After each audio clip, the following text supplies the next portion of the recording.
Nag-iisa nating lalaki, Andrew. Bate, Andrew? Binabati ko nga pala dyan yung pamilya ko sa Payatas, sa mga kapitbahay ko, tapos mga kaibigan ko, mga classmate ko dyan sa Justice Cecilia Muñoz Palma High School.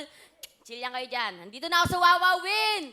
Ilan taon ka na, Andrew? 16 po, Kuya Will. Nag-aaral? Opo, grade 11 na po sa pasukan sa Southeast Asian Institute of Trade and Industry Technology. and the Philippines and Manila, Quezon City.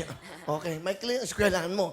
Okay, ikaw ay nagwo-workshop. Actually po, Kuya Will, 2 years na po ako nag-workshop. Yung kaibigan ko po kasi pinasok po ako dito. So, Saan? sa workshop po, sa Makati po. Ang pangalan po ng pinag-workshopan namin ay CIF, Creative Image Foundation po. So, libre po siya lahat. Ano po talaga, sayaw lang po yung hilig ko. So, nung pumasok po ako dito, lahat po ng talent, doon ko po natutunan. Katulad ng ano, sayaw. Sayaw po, pagkakanta, just pag-acting, theater act po. Ay, ano trabaho ang tatay mo? Ano po, garbage collector lang po. Ng ano po, kolekta po siya ng basura. Sa Payatas? Sa Payatas po. Ang nanay mo, Ano po, nagbabantay po siya ng ate ko na special child. ilang kayo magkakapatid? 7 po, bunso po ako. So, ano bang pinaka gusto mong gawin? Acting lang, dance, sayaw? Lahat po. Talaga? Apo. Ba't ka sumali dito sa Wawawin? Para po matulungan ko po yung kapatid kong special child po sa mga maintenance pangalan? niya po. Angie po. Ilang taon na? 19 years old po. Angie, hello Angie. Tito Willie ha. Bigyan kitang jacket ha. Yung mo jacket ha. Apa, sige po. Okay, to. Bali, ate mo yun. Apo. Okay. Sino kasama mo? Pinapakilala ko po ang pinakamasipag kong tatay, si Tatay Tuning. Hello, Willie! Ay, Tatay Toning, kamusta po kayo? Mabuti po. Kayo po ay, anong ginagawa nyo? Isa po akong kolektor ng basura sa Payatas. Palapakan natin si Tatay Toning. Isang karangalang na trabaho yan ha. Marangal. Diba? Apo, salamat po sa papuri niyo po. Ano gusto nyo sabihin sa anak nyo? Anak, paguti lang po niya yung kanyang pag-aaral. At para wala naman po kami may pamamano sa kanya ng mama niya eh. Kundi yun lang po pag-aaral niya. Pagbutihan lang po niya hanggang sa makatapos po siya, suportado naman po siya. Kahit na po ako may edad na, suportahan pa rin namin sila. Yun lang po masasabi ko sa iyo. Nak, I love you.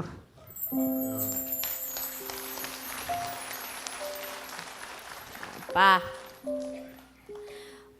Pinagmamalaki ko po kayo kasi po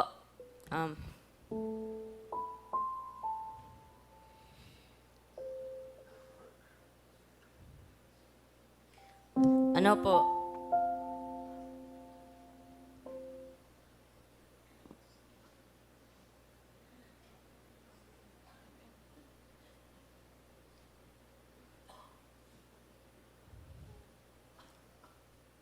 pinagmamalaki ko po kayo pa kasi ano po, hindi porket nangongolekta po kayo ng basura ay dapat ko na po kayong ikahiya. Dahil po sa basurang yan, may pantastos po kayo sa aming magkapatid.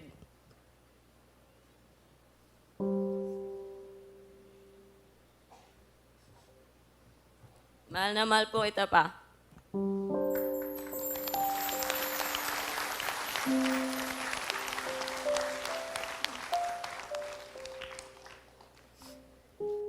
Meron ba kayong gusto sabihin sa asawa nyo? Yan. Masasabi ko lang po sa asawa ko, alaga niya lang po na mabuti yung isa ko pong anak na ate niya dahil parang special child po siya eh. Lagi pong inihimatay. Tsaka ang gamot, lagi pong kailangan mabili. Yun po ang importante. Paano yan kung wala kayong pamiling gamot? Gumagawa po ng paraan, pupunta po doon sa mga junk shop para mambali o manghiram ng pera. Magkano ho ba kinikita nyo sa isang araw? Minsan po, sa mga kumikita na po kami ng mga 300 po isang araw. Ha? 300 lang? Opo, yan lang po ang naibebenta namin sa junk shop eh. Bigyan mo nga ng jacket si tatay. Gwapo tong anak nyo, si Andrew ha. Sa inyo ba to? Biro lang. Parang sumaya lang kayo. Thank you. Ano? Natatouch kayo. Ganyan. Yan ang buhay. Makaraos lang. Di ba? Simple lang. Mag-aaral ka na mabuti. Saka huwag mo ikakayain tatay mo. Apa. Kahit na ano pa, tatay mo yan. Tatay, dakila ka. Ito, bibigyan kita ng panghunan. 1,000, 2,000, 3,000, 4,000, 5,000, 6,000, 7,000, 8,000, 9,000, 10,000. Ulitin natin. Salamat Para sa po. inyo yan, sa mga anak nyo. Yan, gagawin ko po, punan ko po ang pambili ng mga pyesa-pyesa Sa po ng hindi, mga cellphone. anak nyong special. Opo. Pambili ng gamot. Opo. Salamat po, Kuya Will. Tatay. Okay? Okay ba? Salamat po. Ha? Ang bait niyo po. Pagpalain ka.